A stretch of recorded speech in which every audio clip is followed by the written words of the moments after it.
In this final video on binomial distribution, we focus on measures of spread.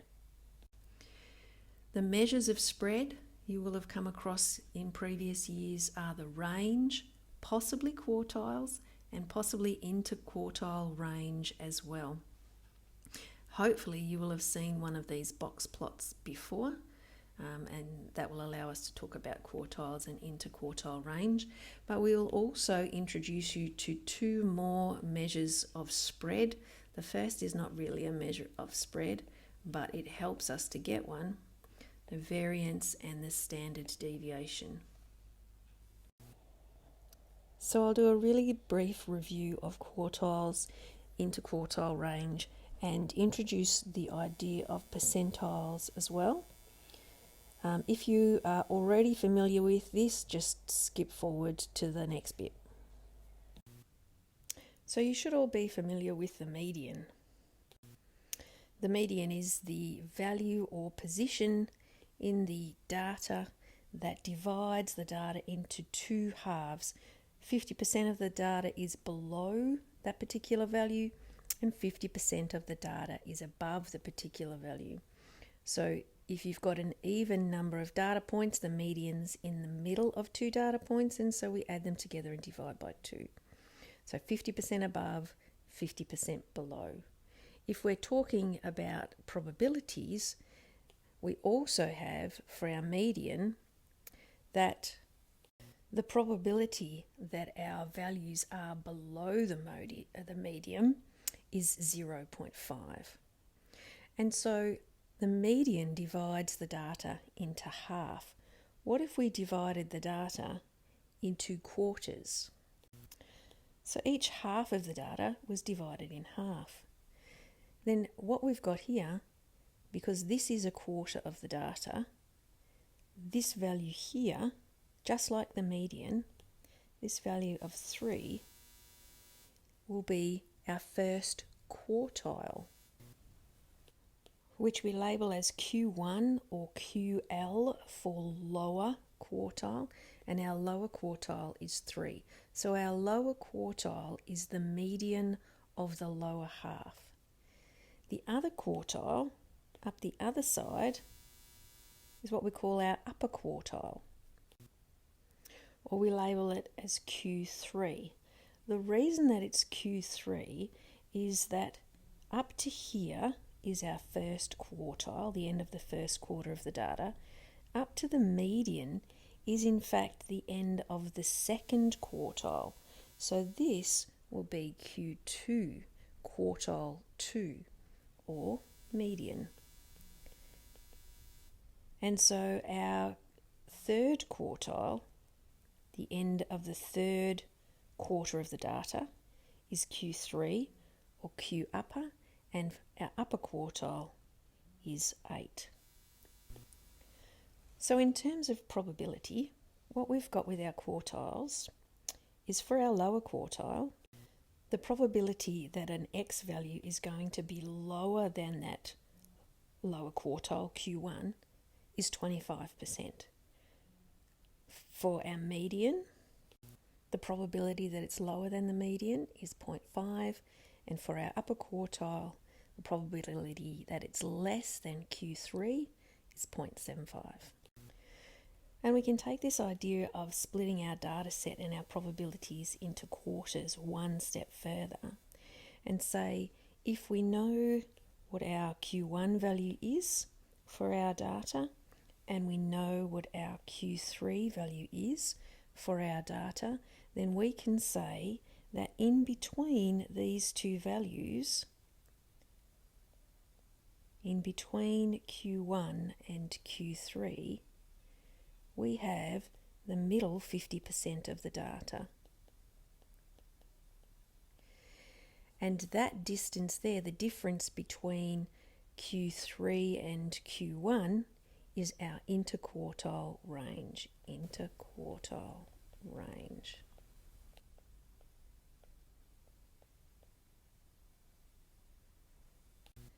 Now, if the interquartile range is a large value, then the data is very spread out. If it's a small value, then the data is close together. So I mentioned I'm going to talk about the idea of percentiles. Now, just like quartiles divide the data into quarters, percentiles divide the data into different percentages. So we could do, for this data here, we could do 10%, we could do 20% of the data, we could do 30% of the data, or 40% of the data. And so with our percentiles, what we're looking for is what is the x value for whatever percentage probability is less than that. So for example, if we were looking for what x value gave us a probability that values less than it are 0.70. So 0.70, that's like 70%. So this is the 70th percentile. This x value, whatever it is the 70th percentile. And so we could just as well call, if we go down here to our quartiles, our lower quartile, or Q1, has 25% of the data below it. So this could also be called our 25th percentile. And so our median also becomes our 50th percentile, and our upper quartile becomes our 75%, 75th percentile.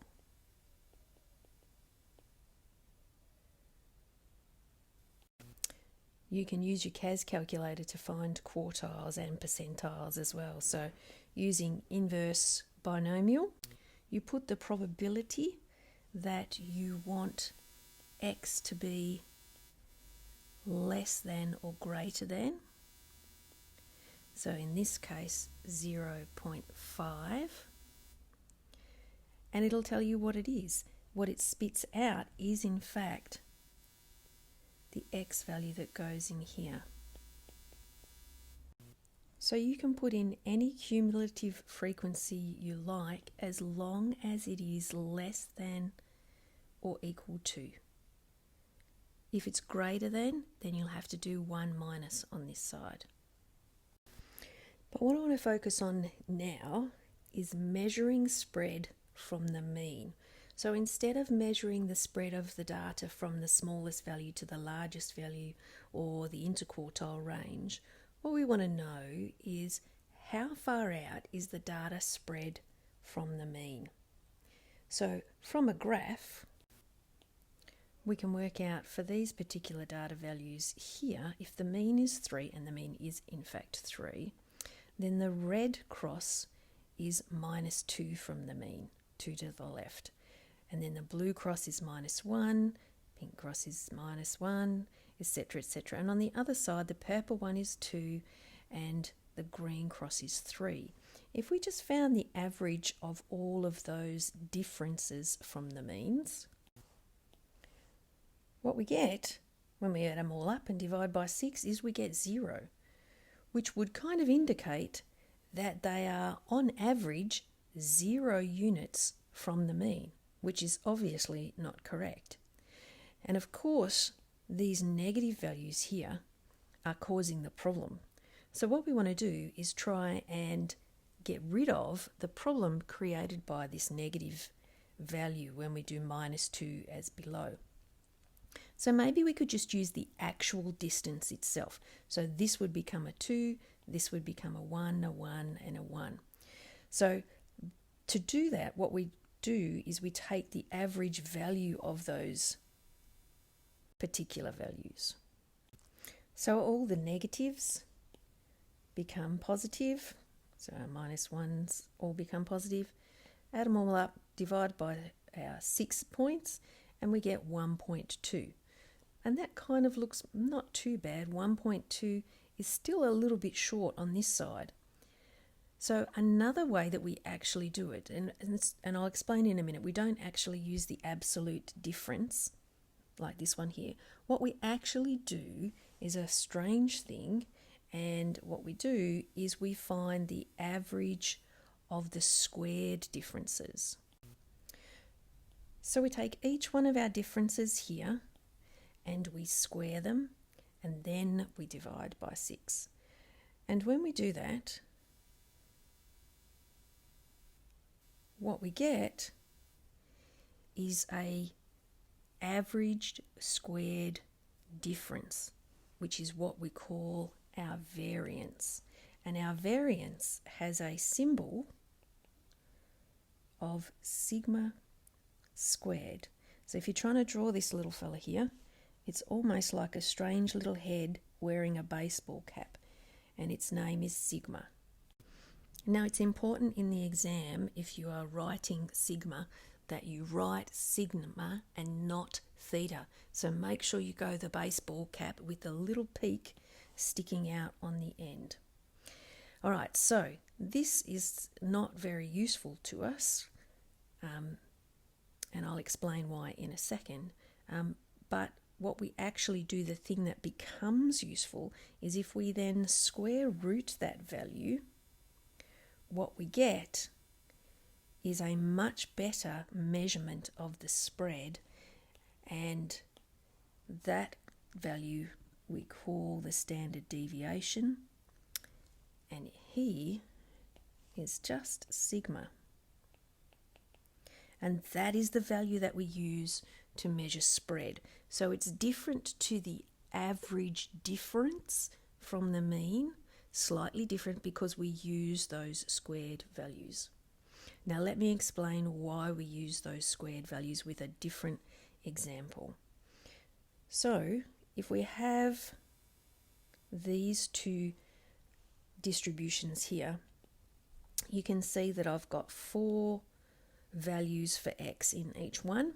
Our mean is 0, just to make it super easy. And so the average distance of these data points from the mean is obviously 4.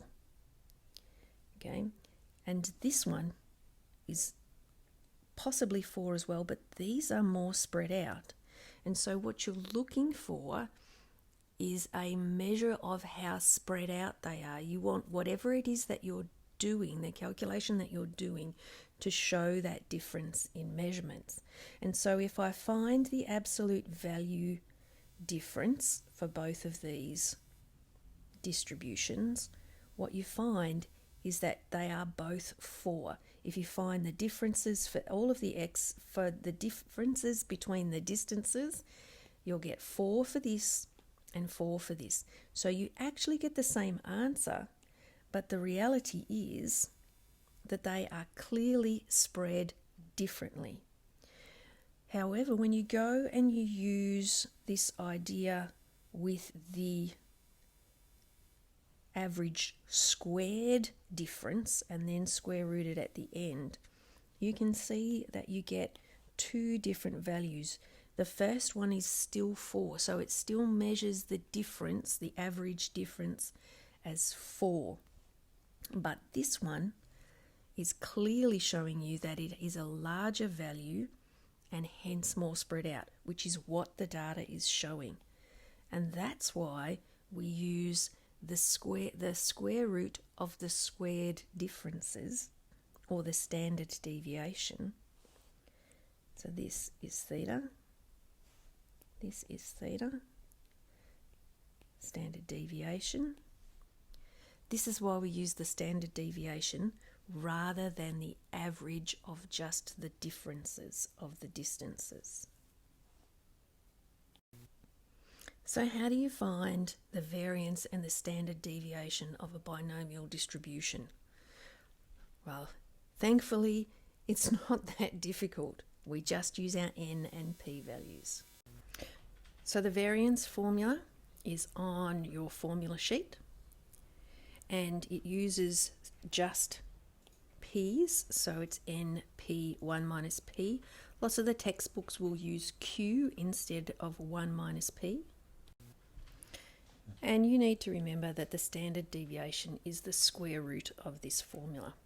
Now, if you remember the other formula that's on the formula sheet, which is the mean formula, you'll notice that there's a direct relationship between the mean and the standard deviation formula.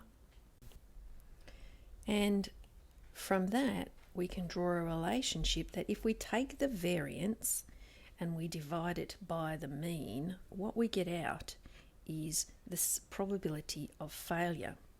If we take the variance and we divide it by the mean, what we get out is 1 minus p, the probability of failure. The other way that we can look at this is to also say that, if we take the mean and we multiply it by q, we get the variance. If we take the mean and we multiply it by 1 minus p, we get the variance. Let's do some questions.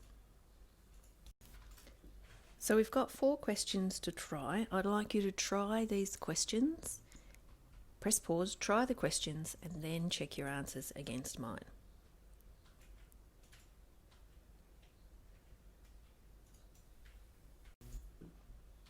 Here's the first lot of answers. How did you go? Let's have a look at another question. Here's another question. I'll give you a hint. Write your mean as NP. Write the formula mean equals NP and then fill in what you've got.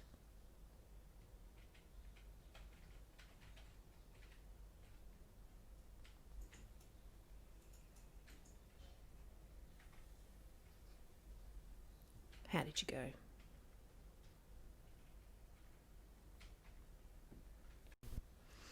Here's another one. Again, write your formulas in N's and P's, press pause, have a go, and then see if you get the same answer as I get.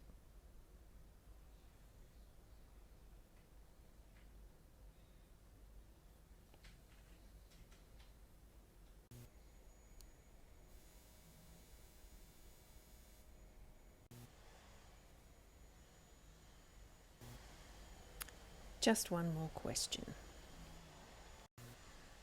Again, pause the video, have a go, and see if you get the same answers as I do.